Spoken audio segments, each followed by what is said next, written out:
Assalomu alaykum. Hurmatli ijtimoiy tarmoqdagi barcha do'stlarimiz, hammangiz sog'misiz, salomatmisiz? Xayrli kun barchaga. Hammangizning xabaringiz bor. Ko'pchilikning xabari bor, aniqrog'i. Kuni kecha yana biz Farg'ona viloyatiga bordik. Qo'qon tumanlar aro fuqarolar ishlari bo'yicha sudda qatnashib keldik. Ko'pchilik so'rayapti, bu mavzu tugaydimi, yo'qmi? Qachongacha davom etadi? Shuncha gaplashdik bu mavzular haqida. Hamma ko'rdi, bildi, sudlar qarorini eshitdi. Sudyalar shaxsan o'zlaridan qachon tugaydi bu mavzu? Bu keysni yakunlaymizmi, yakunlamaymizmi degan juda ham ko'p fikrlar, mulohazalar bo'lyapti. Aytmoqchi bo'lganim, o'zi azaldan ham bir ishga kirishsam oxirigacha yetkazmaguncha qo'ymaydigan odatlarim bor. Shuning uchun ham Telegram kanalimda, gruppamdagi bir qancha obunachilarimizning, ko'plab obunachilarimizning talab va iltimoslariga ko'ra kecha aynan Farg'ona viloyatida Qo'qon tumanlararo fuqarolar ishlari bo'yicha sudida qatnashib vaziyatni, holatni yana ko'rib keldik. Xo'p, sud haqida gaplashamiz. Kecha ketishimda yo'lda kichikroq bir efir qildim. Kichkina ham deb bo'lmaydi, bir 28 minutmi bo'pti. Efir qildim. Ya'ni u efirda aynan o'sha Tuschi xola masalasi bo'yicha efir bo'ldi. Xola ertalab 7:30dan Samarqand viloyatida ekanliklarini va u yerdagi holatgacha bo'lgan vaqtda o'sha ijtimoiy tarmoq faollari tomonidan xolaga nisbatan har xil turli fikrlar, negativ fikrlar bo'layotganlari haqida gapirib, xafa bo'lib, e'tibor bermang, qo'ying, ko'rmang desam, qanday e'tibor bermaslik mumkin? Hamma qarindosh urug'im yo boshqalar ko'ryapti. Vaziyat aslida unaqa emas-ku. Nima uchun bular yolg'on axborot tarqatadi? Nima uchun yolg'on ma'lumotlar beradi? deb xafa bo'ldilar. Keyin o'shani nima desam ekan, jahlidanmi, o'shani bir nima deydi? Yaxshi emas-da, xullas kalom onaxonlarni, onajonlarni, onamiz tengi ayollarni chaynab gapirib yurish yaxshi emas. Albatta huquq tartibot organlariga murojaat qildilar onaxon va o'ylaymanki, huquq tartibot organlari o'sha ijtimoiy tarmoqlarda chiqib olib, og'zini to'ldirib, xolani sha'niga, shaxsiyatiga, qadr-qimmatiga tahdid qilib, obro'sizlantirib, yolg'on ma'lumotlarni ijtimoiy tarmoq orqali barchaga sizdirib kelayotganlari bo'yicha javobini beradi deb o'ylayman. 102 ham qilganlar, kerakli huquq tartibot organlariga borib ham murojaat qilganlar. U masalalari hali yoritishda, uni ham davom etamiz. U xola ham xudo xohlasa bir yaqin kunlarda bir kelib qolsalar, shu ofisda o'tirib, u masalalarni ham kengroq bitta efir qilib joylaymiz. Xullas, demak ketdik. Farg'ona viloyatiga bordik. Endi u yerda men bu holatni nima uchun hozir aytib o'tib ketyapman? Sababi juda jahl bilan hali ham 1-2 soatlardan keyin qildim u efirni, chunki men bir 7:30larda gaplashgan bo'lsam, efirni soat 9:30larga yaqin qildim. Ya'ni yo'lda ketayotganimizda rulda shofyorlarimiz, yigitlarimiz bor edi. Men shu yonda o'tirib turib efir qildim va ba'zi bir ijtimoiy tarmoqdagi kundosh dugonalarim bor-ku, bu mavzuni rosa ura qilib ko'tarib yurgan. Ana shu kundosh dugonalarimga o'zlarini tilida tushunadigan qilib, o'zlarini tilida gapirib tushuntirib qo'ydim. Shuning uchun siz pedagog bo'lgansiz, siz yurist bo'lyapsiz, siz rahbar bo'lgansiz, ko'p yillar, ko'p kollektivlar bilan, ko'pchilik bilan, jamoat bilan ishlagansiz. so'kib tashladingiz, urishib tashladingiz degan ba'zi bir do'stlarimiz ham bo'lishdi. Men aytdim, endi har kim o'zini tilida gapirsangiz, shunda yaxshiroq tushunishar balki. Hech tushunishmayapti. Boshqalarni ham bir qancha marta ogohlantirgandik. Hech tushunmadi. Yakuni yaxshi bo'lgani yo'q. Bundan biz xursand ham emasmiz, lekin bularga ham xuddi shu kabi o'zlarini tilida ozgina ogohlantirish berib tushuntirib qo'ydim. Endi tushunsin, tushunmasa tushuntirib qo'yishadi vaqt soati kelganda deb o'ylayman. Xullas kalom, Farg'ona viloyati Qo'qon tumanlararo fuqarolik sudida kecha sud bo'ldi. Sud soat 14:30 ga belgilangandi. Biz yetib bordik. Kirishimizdan bir qo'shtirnoqchidagi janjal bor. Janjal bo'ldi, u bo'ldi, janjal qildi o'sha yerda. Va seni yoningda ana bir joyingga bosh urib yurgan kundoshlarim bor-ku, ular qiladi janjalni. Men o'zim bilaman qayerda nima deb gapirish. Sen menga hech aql bermay qo'yaver. Seni aqling menikidek bo'lishiga hali million yil bor. Sabr qilib tur. Hali unga ham yetib kelamiz. Keyin xullas kalom kirishda pasportingiz bormi? Pasportingizni ko'rsating deyishdi. Keyin men aytdim, mana udostvereniyam bor, hujjatim bor, mana shunday yozib oling desam, pasportingiz yo'qmi? Pasportingizni olib keling, deyapti menga. Keyin men aytayapman, menga qara, mana bu hujjat, huquqiy, qonuniy hujjat bu. Mana shunda nomeri, raqami turibdi. Shundan yozib olishing mumkinmi yoki shuni yozib olish darajasiga aqling yetmayaptimi deb gapirdim. Keyin yondagi boshqa 3-4 yigitlar bor ekan, yo'q, bering deb keyin olib hujjatimizni registratsiya qilishdi. Keyin shundan keyin kirib ketdik. Endi uni nazarida emish, bu janjal emish, bu to'polon qildi, janjal qildi deb gapirganini Sezgir saytida ko'rib qoldim. Men aytdim, senga gap topilmayapti, endi nimadir deyishing kerak-ku, sen ham oldindan chiqib deb qo'ydim. Xullas kalom, sud 14:30 da edi, lekin 14:30 da boshlanmadi. Soat 16 dan oshgandan keyin men o'sha fuqarolik ishlari bo'yicha sudning raisiga kirmoqchi bo'ldim. Chunki oradan 1,5 soatdan oshiq vaqt o'tib ketdi. Nima uchun sud protsessi boshlanmayapti deb keyin sudyani o'zi chiqib qoldilar. Yordamchilariga aytganim, keyin sudyani o'zi chiqib qoldilar. Boshlamaysizlarmi deganim. To'g'ri, ozgina xonamiz bitta remont ishlari davom etayotgandi. Shuning uchun ozgina kechikish bo'lyapti. Hozir boshlanadi dedilar. Keyin shu bilan xullas kalom sud soat 16:15 da oshganda boshlandi. Shuna qilib boshlandi. Endi bu sud nima haqida, kim haqida tushunmayotganlar uchun ozgina tushuncha berib ketaman. Hammangizni xabaringiz bor, Quva tuman jinoyat ishlari bo'yicha sudida Akmal Hajayev hamda Jasur Rasulovlarga nisbatan sudning hukmi o'qilgan, sud prosesslari birinchi instansiya bo'lgan. Undan keyin Andijon viloyatida kassatsiya instansiyasida sudlar bo'ldi. Hammangizning xabaringiz bor. Bir qancha marta borib, o'sha sud proseslarida qatnashib, o'sha yerdagi bo'lgan hodisa, voqea, suddagi holatlar haqida sizlarga ma'lumot berib kelayotgandik. Endi kechagi sud aynan o'sha Akmal Hajayev hamda Jasur Rasulovlarga nisbatan moddiy va ma'naviy zararni undirish masalasi bo'yicha bu yerda da'vogarlar Qurbonali Abdurahmonov hamda Gulira'no Qosimovalar. Endi ular alohida ariza berishgan sudga. Qurbonali Abdurahmonov 10 milliard 80 millionga yaqin pul so'rabdi, moddiy, ma'naviy. Moddiy 80 millionga yaqin, ma'naviy zarar esa 10 milliard ekan. Gulira'no Qosimova ma'naviy zarar so'rabdi, u 10 milliard ekan. Xullas alohida sud ikkalasini qo'shib yormaymiz. Ikkalasi 10 milliard so'ramagan, alohida so'rashgan pulni. Birinchi demak Qurbonali Abdurahmonovni biz endi sal qisqaroq qilib aytamiz, soliqchi deb, sobiq o'sha Furqat tumani soliq inspeksiyasining rahbari Qurbonali Abdurahmonovni demak o'sha moddiy ma'naviy zararni undirish maqsadida bergan arizasiga ko'ra Qo'qon tumanlararo fuqarolik ishlari bo'yicha sudida sud boshlandi soat 16:15 da. Demak, sudya har ikki holatda ham bitta sudya, Norif ekanlar familiyalari.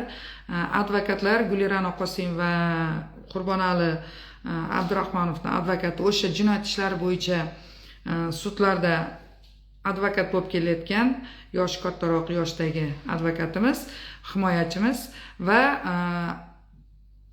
Xo'jayev hamda Jasur Rasulovlarni alohida himoyachilari bor 3 nafar advokat qatnashdi.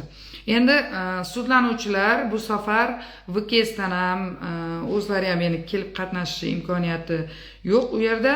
Shuning uchun ishonchli vakil qilib har 2 nafar sobiq ichki ishlar xodimlarining otalari ularning ishonchli vakillari bo'lib qatnashdi sud jarayonida. Xullas, soliqchi chiqib birinchi gapirdi. Ya'ni 10 milliard zarar so'rayotgani, 3 oy davomida ishsiz qolib ketgani, undan keyin hozirda soliq inspeksiyasining rahbari emas, xodim bo'lib ishlayotgani, shuni orasidagi farq moddiy yordam sifatida ma'lumotlar kiritgan ekan. 3 oy ishlamaganiga 34 millionga yaqin pul so'ragan ekan. Orasidagi farq ham o'sha taxminan shu 30 million atrofida va yana qanaqadir xullas kalom zararlar.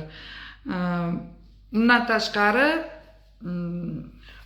soliqchini otasi olamdan o'tgan ekan 15 dekabr 2025-yil kuni va hayvon ham farzandini, bolasini bolam deydi, unga bir zirabcha kirsa, uni ham joni achiydi, boshqa degan gaplar gapirib tashadi. Xullas kalom, shular uchun so'rayman, men o'sha bulardan so'rayotgan 10 milliard pul aslida kam, men undan ham ko'p so'rashim mumkin edi va hokazo gaplar gapirdi.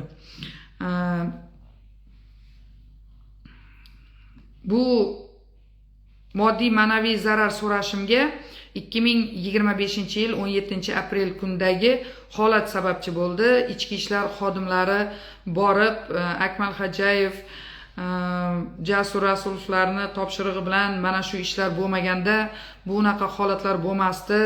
Men hozir ko'chaga ham chiqib yura olmay qoldim, mahalla kuyga, do'stlarimga qo'shila olmay qoldim. Bular soliq inspeksiyasining ichki xavfsizligiga yolg'on ma'lumotlar bergan, meni obro'sizlantirgan va hokazo bir qancha gaplarni gapirdi. Quda andalarimiz, qarindosh urug'larimiz, qo'ni-qo'shnilarimiz mahalla kuyini oltida chiqa olmay qoldim. Yer yuzidagi hammaga tarqalib ketdi. 80% odam ko'rdi. Menga nisbatan pastkashlik qildi. Quva tumani sudida aybi isbotlandi. Isbot dalil faktlarini biz hammasini taqdim etdik. 6 ta modda bilan javobgarlikka tortilib, 5 tasi bilan bu isbotlandi. Buni Andijon viloyati kassatsiya instansiyasi sudi ham o'z isbotini topdi. Sudida ham hozir men juda ham stressdaman, ko'p lecheniya olyapman, ko'p davolanyapman. Kim meni o'rnimda men haqimda yomon fikrda bo'ladigan bo'lsa, meni o'rnimda o'tirib ko'rsa, meni o'rnimda bo'lib ko'rsa, qanchadir muddat o'shanda asl holatni biladi deb endi juda ko'p gaplarni gapirdi soliqchi. Keyin shundan keyin sudya savol berdi. Ish haqi haqida so'ragan ekansiz.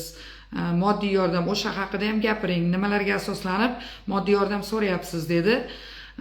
Meni dedi soliq boshqarmasi shoshma-shosharlik bilan Farg'ona e'tibor beramiz. Farg'ona viloyati soliq inspeksiyasi boshqarmasi, ya'ni o'sha ichki ishlar xodimlari Akmal Xo'jayev va Jasur Rasulovning yolg'on ma'lumotiga ishonib, sizlar shoshma-shosharlik bilan Qurbonali Abdurahmonovni ishdan o'sha kuni bo'shatgan ekansizlar.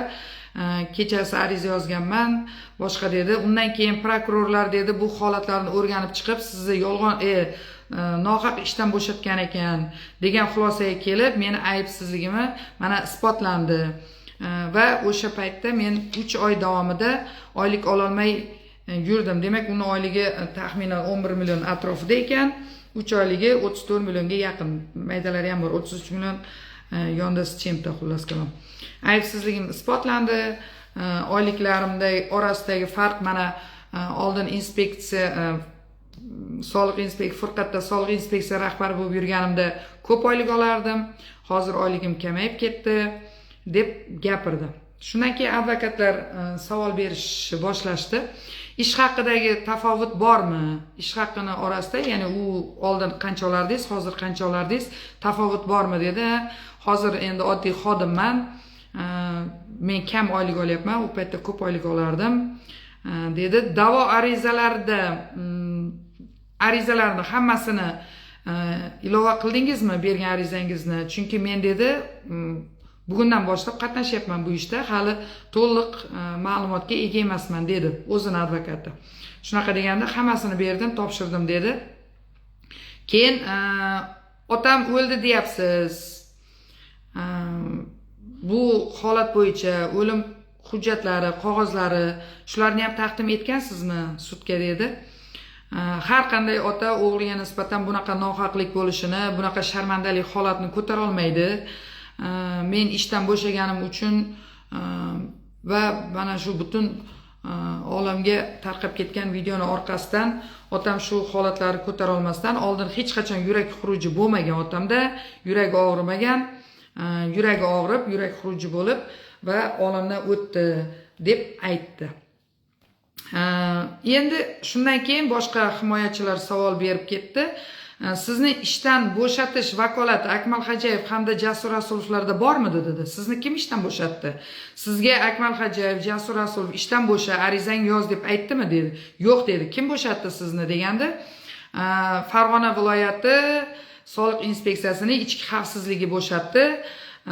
Bu butun respublikagacha yetib bordi deb aytdi menga. Rahbarlargacha bordi. Shuning uchun arizang yoz dedi. 3 ta holat bo'yicha buni aybliligi isbotlanib, shuning uchun bo'shagan ekan. Ya'ni xizmat mashinasini, xizmat avtomobilini o'zini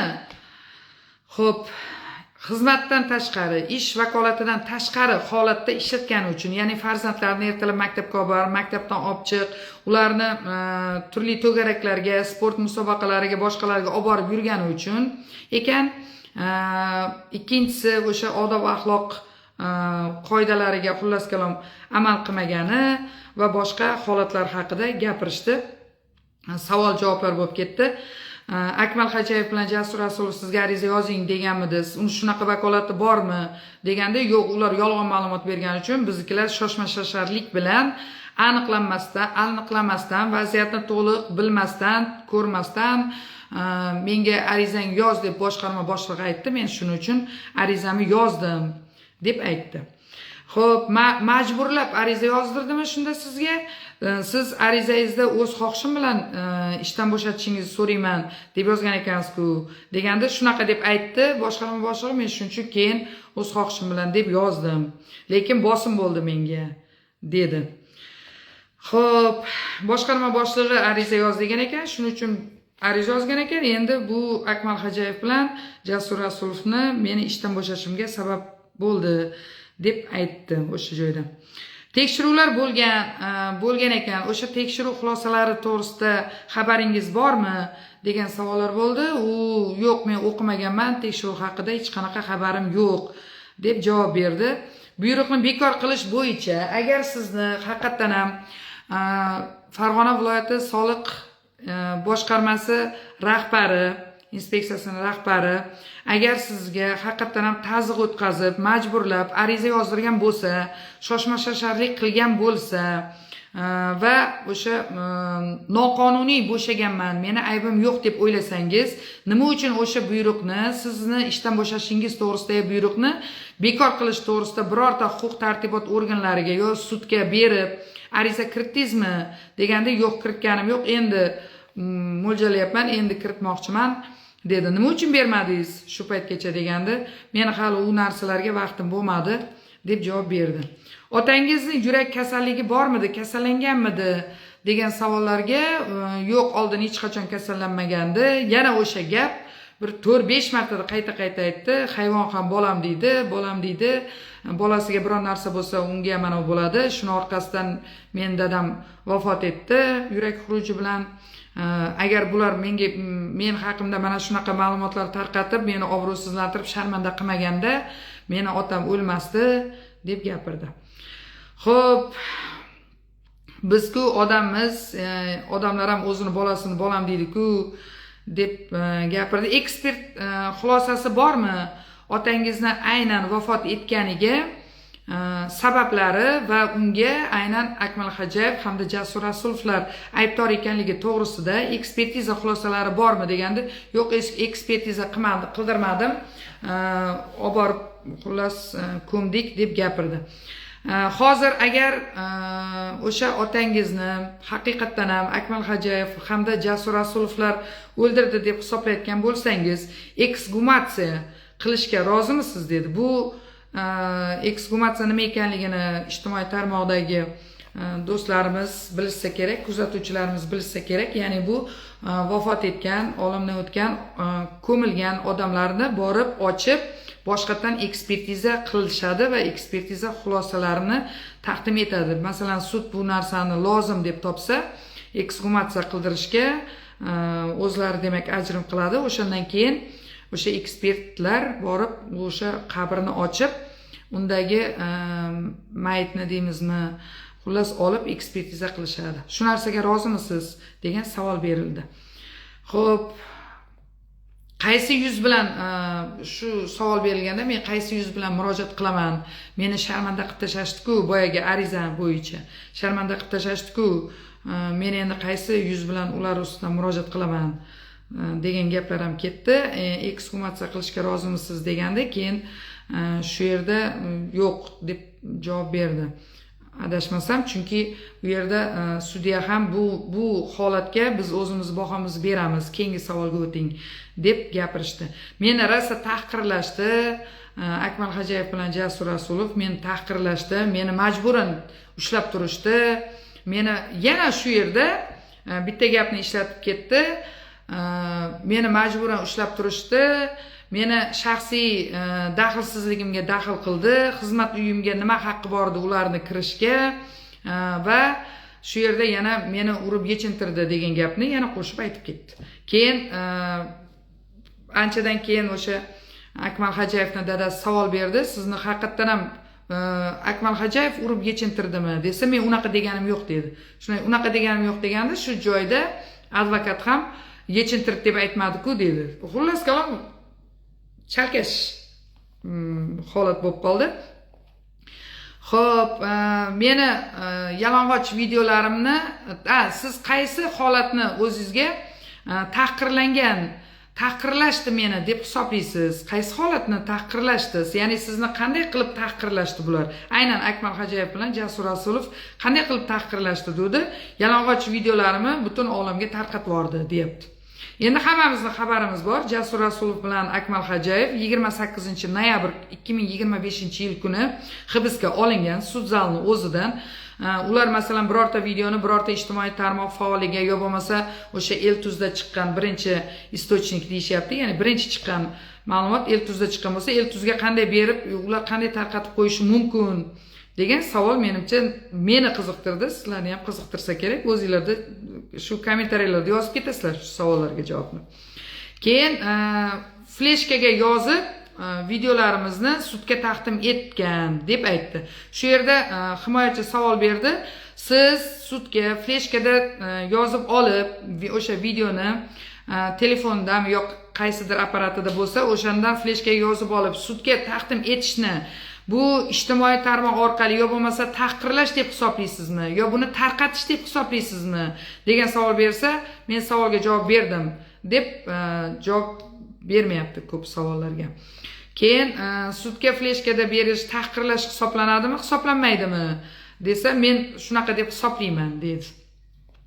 Butun dunyoning 80% ko'rdi bu videoni, men shundan tahqirlandim. Ichki ishlar binosida ushlab turildim, telefonlarimni olib qo'ydi deb yana o'sha gaplar aytilyapti.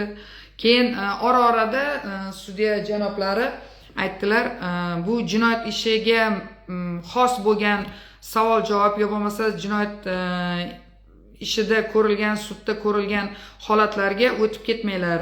hammanglar o'sha mana shu faqat moddiy ma'naviy zarar to'g'risida savol javoblar qilinglar deb 2-3 marta qayta ta'kidlab o'tdilar.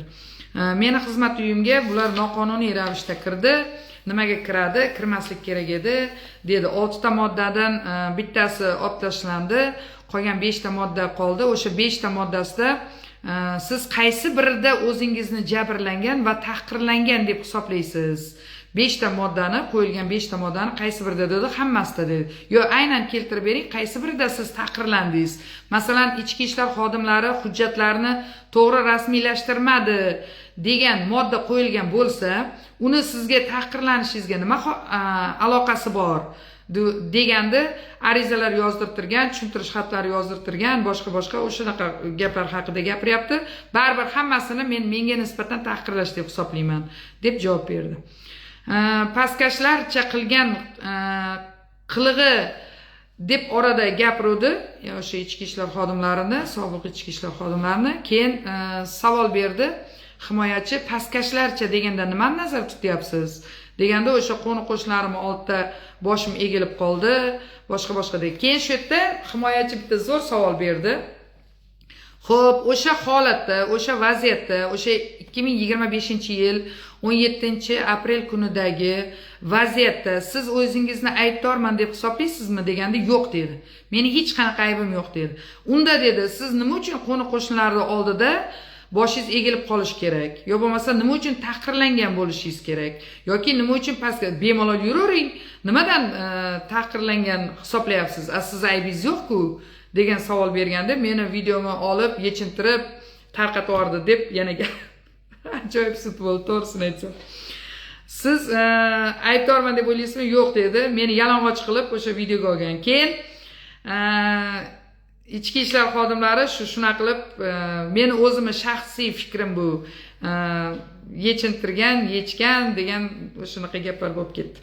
Bularni noqonuniy ishlarini orqasidan dedi, ikkita ichki ishlar xodimlarini noqonuniy ishlarini orqasidan men mana hozirgacha tahqirlanib, bosh ko'tara olmasdan, pastkashlarcha qilgan ishni orqasidan shunaqa holatga tushdim, dedi.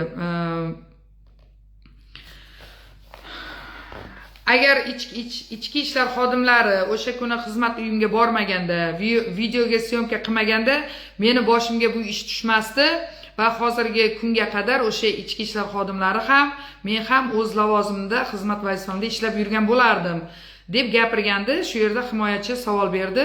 Advokat, aytingchi, siz qayerdan bilasiz? Sizga necha yilga buyruq chiqarilgandi? Shunaqa buyruq bormi? Masalan, siz 5 yil ishlaysiz, qanday holat bo'lishidan qat'iy nazar, yo bo'lmasa 3 yil ishlaysiz, yo nomuayyan muddatga chiqarilganmidi sizni buyrug'ingiz?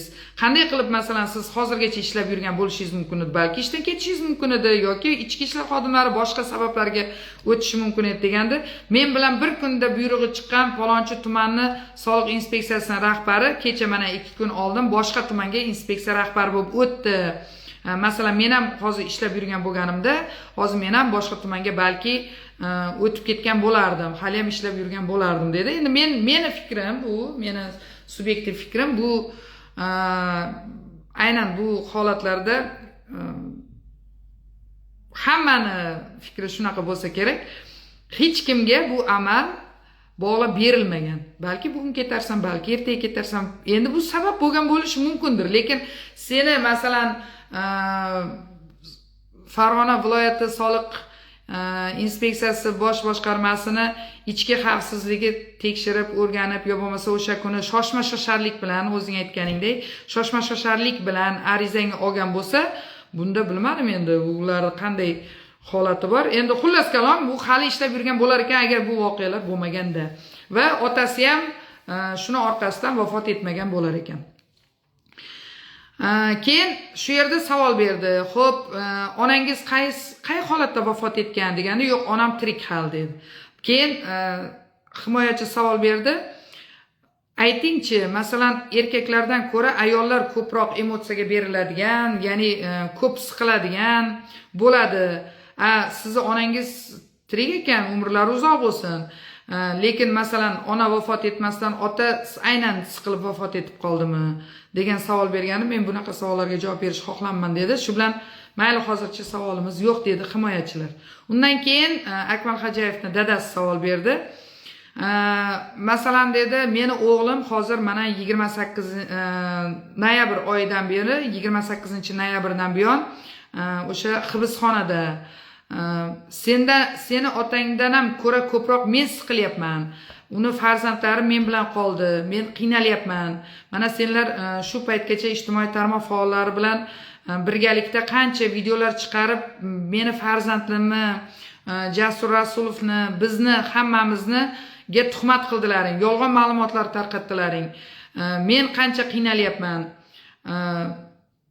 Seni otang shunga o'ldimi deganday qilib, xullas kalom shunga yaqinroq qilib savol berdi. Keyin sudya aytdi, savolingizni bering, tushunarli, biz tushundik, savolingizni bering degandi. Akmal Hajayev bilan Jasur Rasulov seni yechintirdimi deb savol berdi.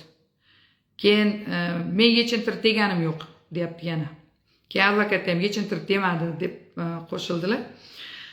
Keyin uzr dedi, qo'pol bo'lsa ham aytaman dedi. Senga himoya vositasini Akmal Hajayev bilan Jasur Rasulov kiyg'izib qo'ydimi deb savol berdi. Uzr, menga ham aytish sal noqulay, lekin aytmasam bo'lmaydi, chunki bu savol haqiqatdan ham berildi. Shunaqa deganda bu savolni meni shaxsiyatimga tegyapti, boshqa degan to'xtatildi u savol, javob bermadi. Xizmat uyiga Gulirano Qosimovani kim olib bordi dedi. Biz ikkalamiz borganmiz dedi. Ikkalamiz borganmiz. Akmal Hajayev olib bormadimi dedi. Jasur Rasulov olib bormadimi dedi. Yo'q, men olib borganman dedi. Keyin xo'p, olib bormagan bo'lsa, xo'p, o'sha senlar uchrashuvingni, o'tirishingni kim uyushtirdi, kim hal qildi? Shuni tashkillashtirib sizlar olib bordimi o'sha yerga degan savol berganda, yo'q dedi. Xo'p, seni masalan yechintirdimi? Ikkalangga Akmal Hajayev bilan Jasur Rasulov yechintirdimi degan savollar bergandi, yo'q dedi. Bir yechintirdi dedi, bir yo'q dedi. Xullas g'alati anaqa bo'ldi. Keyin 28 noyabrda meni o'g'lim hibsxonaga olingan bo'lsa, sud zalining o'zidan, seni otang 15 dekabrda vafot etgan bo'lsa, meni o'g'lim Akmal Hajayev kelib hibsxonadan, bu nima deb o'tirmaylik, ichimda ham ko'ftan bor aytib qo'y. Keyin hozir shunaqa savollar kelibdi-da. Shunga javob berib ketay dedim orada. Meni o'g'lim dedi, kelib seni otangni o'ldirib ketdimi? Shunda dedi, 15 dekabrda o'tgan bo'lsa, ya'ni 17-18 kundan keyin vafot etgan bo'lsa seni dadang, meni o'g'lim qamoqxonadan kelib seni otangni o'ldirdimi? Sen dedi, otangni qabrdan olib chiqib dedi, shuni ekspertiza qildirishga tayyormisan? Hurmatli sud, xullas ekspertiza qilinsin degan gaplarni aytdi. Keyin sud yana biz o'zimizni bahomizni beramiz, to'xtang deb u savollarni ham xullas kalom to'xtatdi. Endi yana o'sha yerda aytayapti, har bir ota hayvonam bo'lam deydi, boshqa bitta gapni xuddi yodlab olib qayta takrorlayotganga o'xshadi men nazarimda.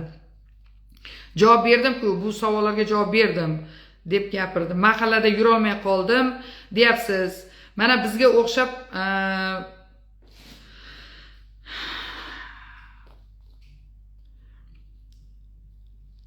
agar shu ishlar bo'lmaganda, sen Gulirano Qosimovani xizmat uyiga olib bormaganingda, shu holatlar bo'lmaganda, hozir mana shu holatga tusharmidik? Mana biz yuribmiz-ku, halol bo'lib yuribmiz, bemalol boshimizni ko'tarib yuribmiz deganda, siz nima, meni harom deyapsizmi? Men nima, harom yuribmanmi? Harom deyapsizmi? Meni boshqa deb Akmal Hajayevni dadasi bilan urushib, tortishib ketishdi o'sha yerda. Keyin shundan keyin sudya bu savol javobni to'xtatdi. Keyin yana advokat savol berdi. Tekshiruv bo'lgan kuni ish vaqtida Gulirano Qosimova bilan o'sha xizmat uyiga borgani haqida gapirildi. Xizmat mashinasidan boshqa maqsadlarda foydalanib yurganingiz, o'sha sizni xizmat tekshiruv bo'lganda sizga nisbatan aynan shu holatlar keltirilgan. Ya'ni ish vaqtida Gulirano Qosimova bilan xizmat uyiga borgani vaj qilib ko'rsatilgan hamda xizmat mashinasidan boshqa maqsadlarda foydalanib yurganingiz ko'rsatilgan. Bularga ham Akmal Xo'jayev bilan Jasur Rasulov aybdormi hozir shunda? Dedi soliqchi. Ular boshqarmani ichki xavfsizligi boshqarma bu holatlarni tushunmasdan tekshirgan deb javob berdi. Noto'g'ri tekshirgan, tushunmasdan tekshirgan, shoshma-shosharlik bilan tekshirgan degan gaplarni aytayapti. Demak, Farg'ona viloyati soliq boshqarmasi keyingi safar sizlardan iltimos, shoshma-shosharlik bilan, tushunmasdan, o'zingiz bilmasdan boshqa birorta xodimni tekshirmang bunday qilib. Xizmat mashinasidan foydalanishga ichki ishlar xodimlar bo'limining boshlig'i yoki o'rinbosarini qanday aloqasi bor degan savol berildi. U savollarga javob bermadi. Qosimovani xizmat uyiga kim olib bordi? Akmal Xo'jayevmi yo Jasur Rasulovmi? Uchrashuvni sizlarga kim tashkil etib berdi? Deganda siz o'zingiz bilasiz-ku, deyapti himoyachiga. Keyin men siz sudga qarab aytavering, menga javob berishingiz shart emas. Sudga javob bering. Sud bu narsalarga, holatlarga aniqlik kiritish kerak deb gapirdi. Xo'p, tekshiruv noqonuniy bo'lgan ekanligini aytayapti. Xo'p, o'sha tekshiruv noqonuniy bo'lgan bo'lsa, siz shu kungacha masalan Respublika soliq inspeksiyasiga yo bo'lmasa qaysidir huquq-tartibot organlariga yo sudga o'sha yolg'on ma'lumot yo bo'lmasa noto'g'ri tekshiruvlar bo'lgani to'g'risida birorta ariza kiritgansizmi, murojaatlar qilgansizmi deganda, yo'q, murojaat qilmaganman deb javob berdi. Xo'p, Abdurahmon shu joyda Akmal Xo'jayevning dadasi aytib ketdi. Bu Abdurahmonov bu holat bo'lishidan oldin ham bir necha marta xizmat uyiga ayollarni olib borib yurgan deganda, xullas turib meni shaxsiyatimga tegyapti, meni haqimda noto'g'ri ma'lumot beryapti deb to'polon qilib ketdi. Xullas kalom, shundan keyin joyga o'tirdi. Undan keyin Akmal Xo'jayevning dadasi chiqib holat haqida gapirdi. Xizmat uyiga o'sha birinchi marta bormagan deganda e'tiroz bildiraman dedi. Shu holatga kelishga kim sababchi? O'zi sababchi. Agar bu Gulira'no Qosimovani xizmat uyiga 17-aprel kuni olib bormaganda shuncha voqea boshiga tushmasdi buni dedi. Meni o'g'lim dedi biron marta dedi. Keyin mana necha oydirki dedi, 6 oydan buyon dedi, ijtimoiy tarmoqqa chiqib butun olamga o'zlarini sharmanda qilayotgan bularni o'zlari-ku, o'sha ijtimoiy tarmoqda bu masalalarni keng yoritib yurgan mana bular-ku deb, agar esingizda bo'lsa, o'tgan safargi sud vaziyatini yoritib berayotganda 93 ta o'sha ijtimoiy tarmoqda Gulira'no Qosimova keysi haqidagi chiqqan materiallar to'g'risida ma'lumot berib ketgandim. Xuddi o'shani sudga taqdim etdi. Mana 93 marta chiqib, bular o'zlarini o'zlari sharmanda qilgan. Meni o'g'lim biron marta ijtimoiy tarmoq orqali chiqish qilmagan, bular haqida birorta ma'lumot bermagan, yo bo'lmasa bularni urmagan, so'kmagan, haqorat qilmagan, birorta joyda yolg'on ma'lumot yo tuhmat tarqatmagan. Bular o'zlari tarqatib, o'zlarini sharmanda qildi-ku deb dadasi gapirdi. Meni o'g'lim hech qayerda bularga qarshi hatto noto'g'ri yolg'on ma'lumot ham tarqatmagan, hatto sudda ham yolg'on munosabatlar bermagan, qattiq gapirmagan dedi. Otasini o'limiga o'zi sababchi, o'zi aybdor deb gapirdi. Agar bu o'sha kuni Gulira'no Qosimovani olib bormaganda shuncha voqea bo'lmasdi, shunaqa vaziyatlar bo'lmasdi dedi. Yana suddan iltimos qildilar. Agar haqiqatdan ham meni o'g'limi aybdor, buni otasini meni o'g'lim o'ldirgan degan xulosada bo'ladigan bo'lsa, go'rini ochib tekshirishni so'rayman. Hurmatli sud, shu narsaga iltimos e'tibor qarating deb gapirdi. Meni o'g'lim soliqchini biror marta tahqirlamagan dedi. Ishdan bo'shashiga aybdor emas dedi. Meni o'g'lim ichki ishlar tizimida ishlagan, soliq inspeksiyasida ishlamagan. Meni o'g'lim buni ishdan bo'shashiga aybdor emas dedi. Biror marta birorta joyda meni o'g'lim soliqchini chiqib tahqirlamagan deb gapirdilar. Bu hech qanaqa aloqasi yo'q. Bu o'zi o'z xohishi bilan bo'shadim deb ketgan dedi. Xo'p.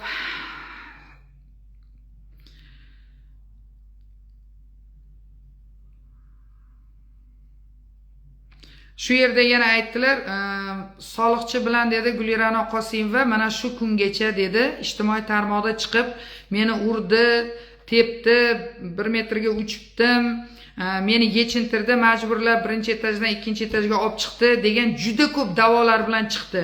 Mana sudda Quva tuman sudida ham, Andijon viloyati kassatsiya instansiyasi sudida ham bu da'volar tasdiqlanmadi-ku. Mana ijtimoiy tarmoqda chiqib shuncha aksincha ichki ishlar xodimlarini bular obro'sizlantirdi-ku deb shular haqida ham gapirdilar.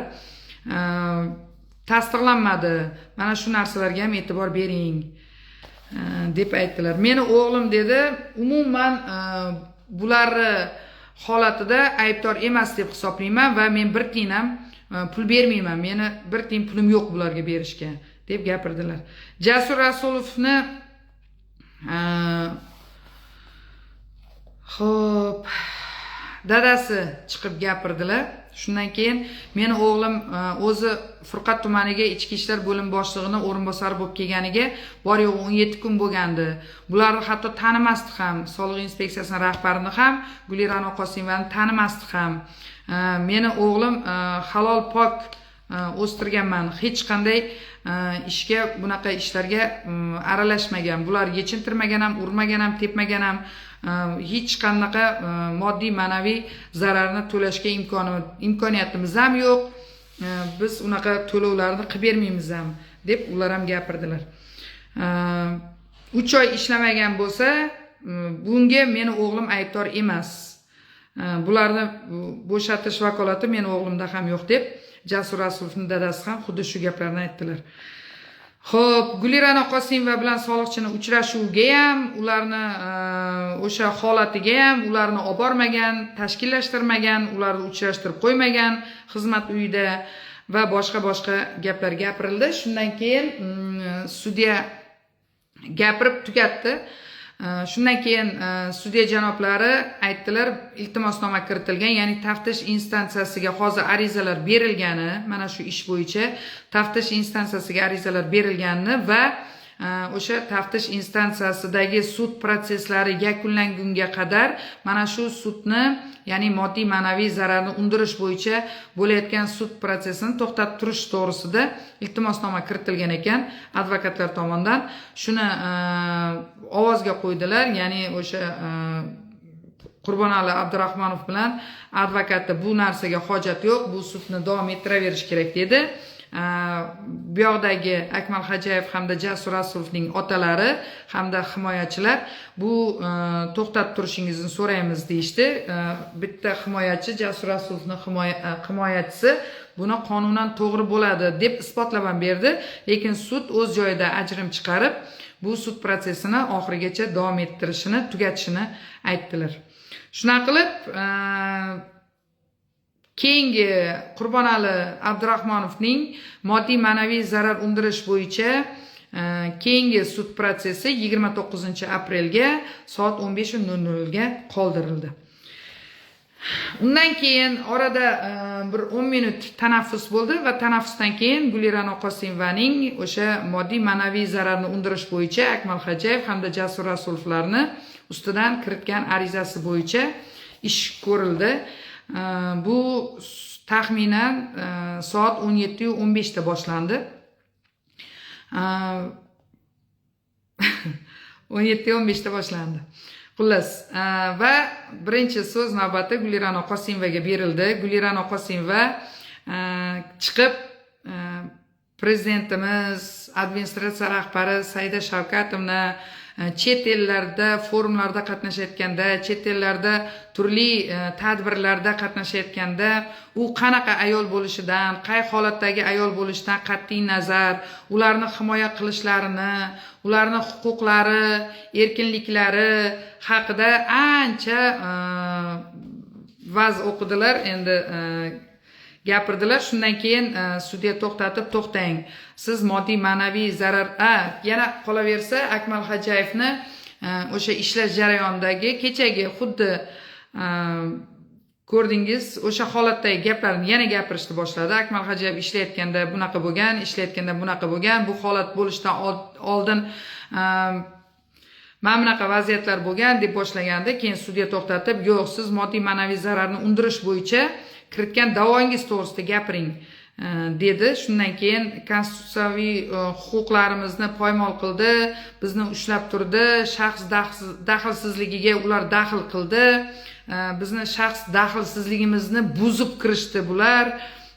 Bir ayol sifatida men hamma narsamni yo'qotdim, oilamga dars ketdi, hayotimga dars ketdi, ishdan bo'shadim, boshqa bo'ldi, shular haqida gapirdi. Meni buzuqlikda aybdor qilishdi dedi. Lekin dedi, O'zbekistonda dedi, hozir aynan ruxsat etilgan, aynan shu buzuqchilik bilan ruxsat etilgan, shug'ullanishga ruxsat etilgan boshqa joylarni nega tekshirmaydi dedi. Bular o'sha joyga kirib borishdi. Men o'z jonimga qasd qildim. Undan keyin qancha dorilar ichdim, boshqa jamiyatda, oilada yurish turishimga dars ketdi dedi. Ishdan ayrildim. 5 ta modda bilan mana to'liq aybdor deb Quva tuman sudi ham, Andijon viloyat kassatsiya instansiyasi sudi ham aybdor deb topdi. Men shuning uchun mana 10 milliard pul so'rayapman, ma'naviy zarar deb. Men juda qiynaldim, boshqa deb gapirdi. Xo'p, shundan keyin himoyachilarga so'z navbati berildi, ya'ni savollarga. Aytib beringchi, 10 milliard summani qaysi holatlardan kelib chiqib so'rayapsiz? Shuni keltirib bering. Nimalar yuz berdiki siz 10 milliard so'rayapsiz? Qanday hujjatlarga yo bo'lmasa nimaga asoslanib 10 milliard pul so'rayapsiz deganda, men bandma-band sizga tushuntirib berishga majbur emasman devoradimi. Xullas ajoyibda. Ekspertizada bunaqa deyilgan. Ekspertizada sizni o'sha kuni urib tepilmaganingiz to'g'risida xulosalar bor dedi. Siz boshqa ekspertizasini ko'ryapsiz. Ekspertiza ham soxtalashtirilgan. Menda haqiqatdan urilgan, tepilgan degan boshqa ekspertiza xulosalari bor dedi. O'shalar haqida ham gapirdi. Bu bo'yicha keyin ekspertiza xulosalarini soxtalashtirilgan deb aytyapsizmi deganda, ha shunaqa deyapman deganda, keyin bu bo'yicha dedi huquq tartib, xo'p ekspertiza xulosalari soxta bo'ladigan bo'lsa, bu bo'yicha huquq tartibot organlariga murojaat qilgansizmi? O'sha ekspertiza o'tkazgan ekspertlar bu qonuniy javobgarlikka tortilganmi dedi. Men murojaat qilganman, lekin hali hech qaysisiga chora ko'rilgani yo'q dedi. Xo'p, ekspertizada dedi sizda ruhiy buzilish bo'lmagan, sizni holatingiz yaxshi ekanligi, ya'ni bu parasuitsid ekanligi to'g'risida, ya'ni siz o'z joningizga qasd qilmagansiz va aksincha o'sha atrofingizdagilarni o'zingizga qaratish maqsadida qilingan degan savol javoblar ham bo'ldi. Men o'zimni javobimni berdim. Siz qanday tushunasiz, qanaqa tushunasiz, o'zingiz bilasiz dedi. Parasuitsid to'g'risida xulosa bor deb gapirishyapti. Xo'p.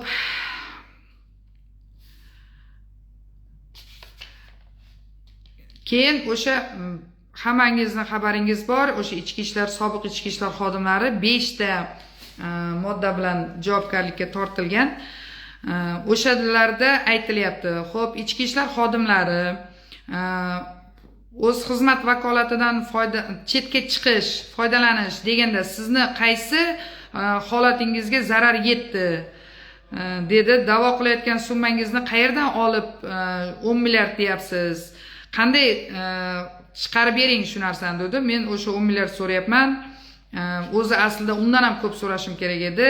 Siz masalan qizingiz shunaqa holatga tushishini 10 milliard so'mga almashtirarmidingiz degan bir javoblar berdi.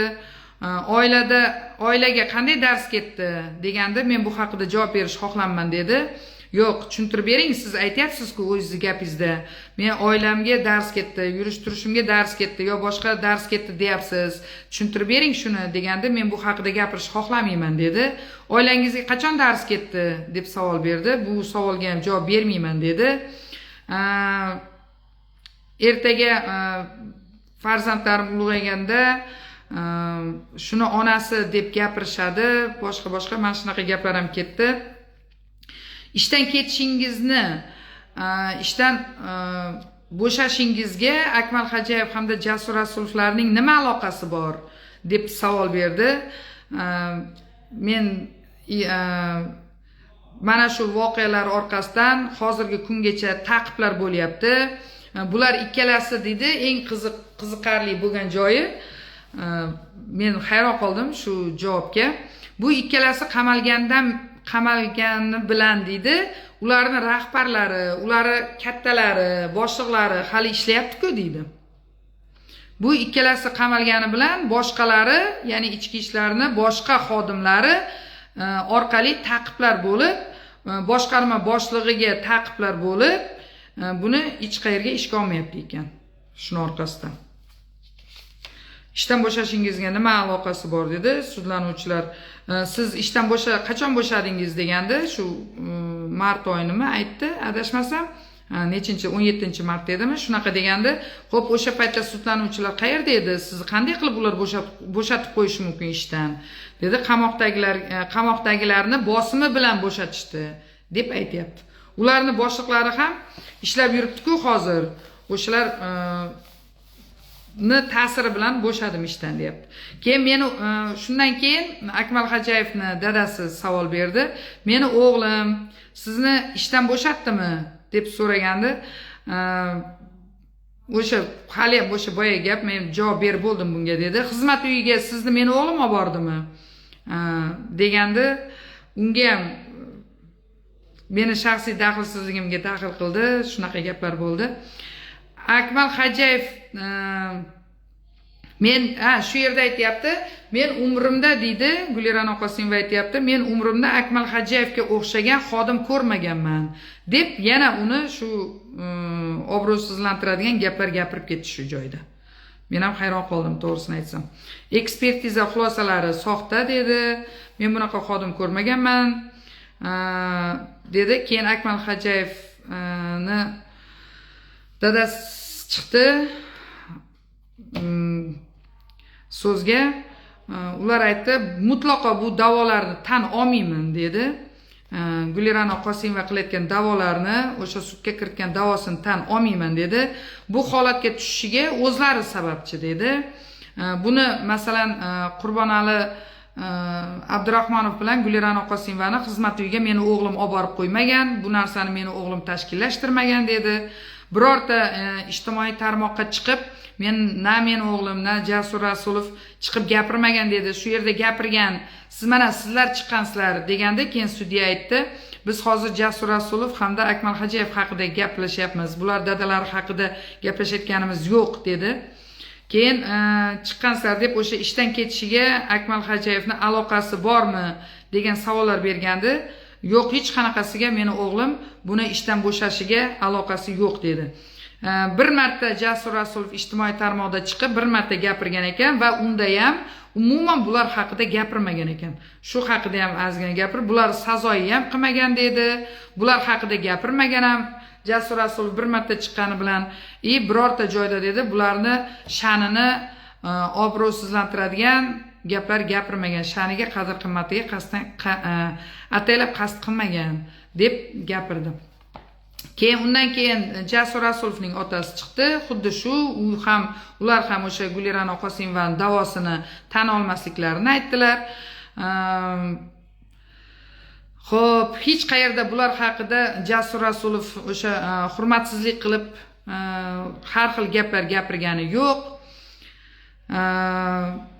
Bular hozir da'vosi umuman noo'rin dedi. Bular o'zlari YouTube'ga chiqib, o'zlari sharmanda qildi-ku. Meni o'g'limga nima aloqasi bor? Bular YouTube'ga chiqib, butun olam bular haqida ko'rgan bo'lsa, bularga Akmal Hajayevni ham, Jasur Rasulovni ham hech qanaqa aloqasi yo'q dedi. Shu yerda savol berishdi. himoyachilar o'g'lingiz oldin Gulira'na Qosimovani taniganmi dedi. Yo'q, tanimagan. Chunki Furqat tumaniga ishga kelganiga endi bor yo'g'i 17 kun bo'lgandi. Qanday qilib tanishi mumkin buni dedi. Biror marta qaslashgan bo'lishi mumkin. Qaslashganmi yoki qanaqadir shaxsiy adovati bo'lgan bo'lishi mumkinmi deyilganda, yo'q, hech qanaqa shaxsiy adovati ham bo'lmagan. Biror marta qaslashmagan ham, buni bu haqida bilmagan ham, buni obro'sizlantirmagan ham. Boshqa holatlar ham bo'lmagan. Mana urib yechintirildi, boshqa qilindi degan holatlar ham sudlarda o'z tasdig'ini topmadi deyishdi. Keyin otalari chiqib, Gulira'na Qosimova savol beryapti. Sizlar chiqib faxshda meni aybladinglar internetga. Ikkita ota chiqib meni faxshda aybladi dedi. Keyin ular aytdi, biz dedi bunaqa gapni aytganimiz yo'q. Xullas o'sha internetda chiqqan holatlari bo'yicha Jasur Rasulovni dadasi aytdi. Sizlar shuncha marta chiqib meni o'g'lim Akmal Hajayevni obro'sizlantirdinglar, yolg'on ma'lumot tarqatdinglar, tuhmat qildinglar. Biz o'sha shu holatlarga odamlarning munosabati boshqacha bo'lmasin degan ma'noda chiqib gapirganmiz, lekin biz unaqa gaplar gapirmaganmiz dedi. Va bu yerda ham yana o'sha advokatning iltimosnomasi ko'rib chiqildi, ya'ni taftish instansiyasiga Akmal Hajayev ham, Jasur Rasulov ham ariza kiritgan. Ya'ni o'sha kassatsiya instansiyasi sudini, Andijon viloyatidagi kassatsiya instansiyasi sudini qaroridan norozi bo'lib, yuqori turuvchi instansiyaga, ya'ni taftish instansiyasiga ariza kiritilgani va o'sha instansiya sudi tugamaguniga qadar bu sud jarayonlarini to'xtatib turish to'g'risida yana ovozga qo'yildi. Yana shu Gulira'na Qosimova hamda advokati bu holatga qarshi bo'lishdi. Akmal Hajayev hamda Jasur Rasulovning otalari hamda himoyachilari qoldirishni so'rashdi, lekin sud yana o'z joyida ajrim qilib, bu moddiy ma'naviy zararni undirish bo'yicha qilingan davom etayotgan sud prosesini oxirigacha davom ettirishini, ya'ni ularni iltimosnomasini o'z joyida rad etdi. Keyingi sud prosesi 29-aprel kuni 15:30 da bo'lishi belgilandi. Bir qancha hujjatlar kerak ekan, o'sha hujjatlar ham aytildi, olib kelinsin deb. Shundan keyin sud tugagandan keyin sudya janoblari chiqib ketdilar. Shu yerda turgan paytimizda Akmal Hajayevni dadasi jahl bilan kirdilarda, qarang nima deyapti, bu qanaqa odam bu, bunga nima deyish kerak deb jahllari chiqib gapirib kirdilar sud zaliga. Biz hali chiqmaganmiz, men advokat bilan gaplashib turgandim.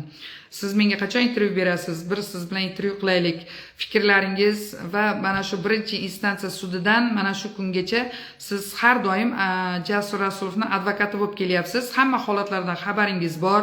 Quva tumanida bo'lgan sudlar to'g'risida. Endi Andijon viloyatidagi sudni men yoritib boryapman. Mana hamma ko'rdi, lekin Quva tumanidagi sudni ijtimoiy tarmoqda boshqacha talqin qilib tarqatishdi deb aytishyapti bular. Siz o'zingizni huquqshunos sifatida fikringizni aytsangiz mana shu holatlar bo'yicha deb aytgandim. Mayli, sal mana bu sud proseslari oxiriga yaqinlashaversin, keyin bitta intervyu qilamiz deb shu haqida gaplashib turgan paytimizda kirdi. Shu yerda rosa jahllari chiqib gapirdilar. Gulira'na Qosimova koridorda Akmal Hajayevning dadasiga isqirt deb ketibdi. Xo'p, biz mana shu Sezgir.uz saytida chiqayotgan ovozli xabarlarda eshityapmizda, eshitdimda, men u kuni eshitgandim. Ya'ni otalarda ayb yo'q, otalarni men aybdor demayman, farzandi uchun joni achyapti-da, boshqa deyapti-ku, lekin o'zi Akmal Hajayevning dadasiga shu gapni aytib ketdi. Men adashmasam, Akmal Hajayevning dadasi kecha chiqib 102 qildi. Advokatlar bilan o'sha joyda maslahatlashdi. Agar haqiqatan ham shu gapni aytgan bo'lsa, menimcha javobgarlik masalasi bor bu holat bo'yicha. Shunaqa gaplar o'rtoqlar. Sud moddiy, ma'naviy zarar undirish bo'yicha o'tgan safar sudni birinchi kuni bo'lgan ekan, lekin ba'zi bir o'sha qatnashchilar, jabrlanuvchilarmi, aybdorlarmi qatnashmagani uchun to'xtatilgan ekan. Kecha bu ikkinchi proses bo'ldi va sudda mana shunaqa holatlar bo'ldi. Endi siz nima deb o'ylaysiz? Men bugun sizlarga yuzlanib bitta savol bermoqchiman. Xo'p, ichki ishlar xodimlarining otalari bugungi kunda nevaralarini, o'sha farzandlarini, oilasini boqib turgan otalar hozir moddiy, ma'naviy zararni to'lashlari kerakmi? Yoki qancha summada, balki 10 milliard kammi? Siz nima deb o'ylaysiz? Undan ham ko'proq to'lash kerakmi?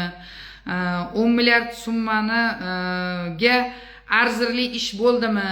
Aynan Akmal Hajayev hamda Jasur Rasulovlar bu keysda Gulira'no Qosimova hamda Qurbonali Abdurahmonovni haqiqatdan ham ijtimoiy tarmoqlar orqali o'sha sharmandalik videosini deymizmi endi, o'sha videoni xullas kalom tarqatgan deb o'ylaysizmi? Va ana shu videolarni tarqatilishida ularning qo'li bor deb o'ylaysizmi? Hozir moddiy, ma'naviy zararni kim to'lash kerak? Qanday to'lash kerak? O'zi bu keys nimadan kelib chiqdi? Sizni o'zingizni fikrlaringizni, mulohazalaringizni kommentariyalarda, izohlarda yozib ketasiz degan umiddaman. Meni o'zimni fikrim hali oxirroqda aytamiz bu haqida. Batafsil kecha suddan kelgandan keyin ham o'tirib kompyuterda ancha narsalar yozdim. Hali vaqt soat kelganda ularni hammasini o'qib sizlarga aytib beraman. Qonunlarga asoslanib qani ko'ramiz. Meni nazarimda sudya juda adolatli ko'rindi. Kecha ko'rganimda men o'ylayman, sud albatta adolat uyi. Mana shu holatlarni atroflicha to'liq o'rganib chiqib, moddiy, ma'naviy zarar undirishga haqlimi yoki qancha miqdorda moddiy, ma'naviy zarar undirishi mumkinligini qonuniy asoslab adolatli hukm chiqaradi degan umiddamiz. Hammangiz sog' bo'ling, salomat bo'ling.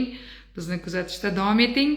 Bu sud proseslarini imkon qadar Allohim qancha kuch-quvvat bergunga qadar oxirigacha yoritishga qaror qilganman. U xoh moddiy, ma'naviy zarar undirish bo'yicha sud bo'lsin, xoh taftish instansiyasi, xoh oliy suddagi sud proseslari bo'lmasin. Mana shu keysni men oxirigacha ko'rib va hammaga o'sha ko'rgan holatimdagi vaziyatlarni to'liq aytib berishga qaror qilganman va buni oxirigacha yetkazishga imkonim qadar harakat qilaman. Charchamanglar, sog' bo'linglar, salomat bo'linglar.